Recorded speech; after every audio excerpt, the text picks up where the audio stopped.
मैं संभल भी जाऊंगा और जो पीड़ित लोग हैं उनकी मदद भी करूंगा।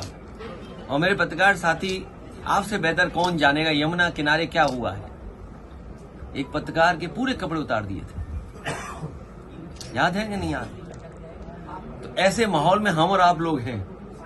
संभल के लोगों की मदद हो, उनको न्याय मिले, और उसके लिए हमें चाहे लोकसभा में सवाल उठाना पड़े या लगातार हम लोगों को उसके लिए लड़ाई लड़नी पड़े, हम लोग संभल के लोगों को न्याय दिलाना चाहते हैं। उन्हें न्याय मिलेगा।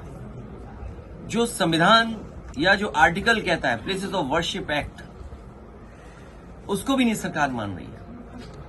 क्या खोदना चाहते हैं आप? मुझे तो ये समझ में नहीं आ रहा, भारतीय जनता पार्टी को कैलाश पर्वत नहीं दिखाई दे रहा है, मानसरोवर नहीं दिखाई दे रहा। इन भारतीय जनता पार्टी के लोगों से कहो कि चलो मानसरोवर की ओर, चलो कैलाश पर्वत की ओर, हम आपका साथ देंगे। हो अगर हिम्मत उनमें हो, उनमें बहादुरी, तो चल के दिखाएं। ये कमजोर पे अन्याय कर सकते हैं, ताकतवर के ये पैर छूते हैं, ताकतवर के आगे सामने झुक जाते हैं। अभी लोकसभा में विदेश मंत्री ने जो स्टेटमेंट दिया था चीन को लेकर के, सबसे पहले मैं खड़ा हुआ, कहा कि रिजांगला जो मेमोरियल है उसके बारे में क्या कहना चाहते हो आप? सरकार रिजांगला मेमोरियल के बारे में नहीं कह पा रही। मैं आपसे कहता हूं, ये जितने भारतीय जनता पार्टी के नकली देशभक्त घूम रहे हैं, उनसे पूछिए, चीन की सीमा पर रिजांगला जो मेमोरियल बना था, चीन की फौज ने आकर के तोड़ दिया। क्या ये भारतीय जनता पार्टी के लोग उसी जगह पर रिजांगला मेमोरियल बनवाएंगे कि नहीं बनवाएंगे? और मैं ये दावा करता हूं आपसे, भारतीय जनता पार्टी के लोगों पर कोई जवाब नहीं होगा।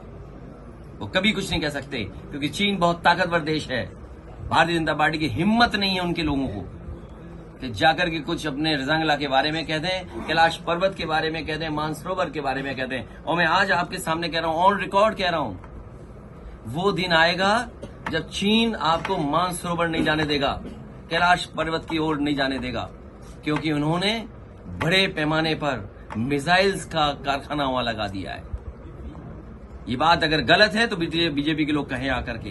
केवल 12 किलोमीटर सड़क बनी थी, नेपाल ने आपके खिलाफ खड़ा कर दिया था। नेपाल को चीन ने लिपू लेक को लेकर के 12 किलोमीटर सड़क बनी थी, अगर आपको याद हो, नेपाल को आपके खिलाफ खड़ा कर दिया था। ये बीजेपी के लोग केवल कमजोर पर अन्याय कर सकते हैं, ताकतवर के सामने ये झुक जाते हैं। चीन के खिलाफ नहीं बोलेंगे, क्योंकि इन्हीं के लोग सबसे ज्यादा कारोबार चीन से कर रहे हैं। तो ये सवाल बड़े हैं जिसका जवाब बीजेपी के पास नहीं है, बीजेपी के पास जवाब नहीं दे सकते हैं। और मैं तो कहूंगा पत्रकार साथियों, आप भी चलना कैलाश पर्वत की तरफ, मानसरोवर की तरफ, हम सब लोग चलेंगे। आगे आगे बीजेपी वाले, पीछे प्रेस वाले, और प्रेस वालों के पीछे समाजवादी लोग चलेंगे, जिससे आप लोग लौट ना पाओ, आपको धक्का देकर के पहुंचा जाएंगे।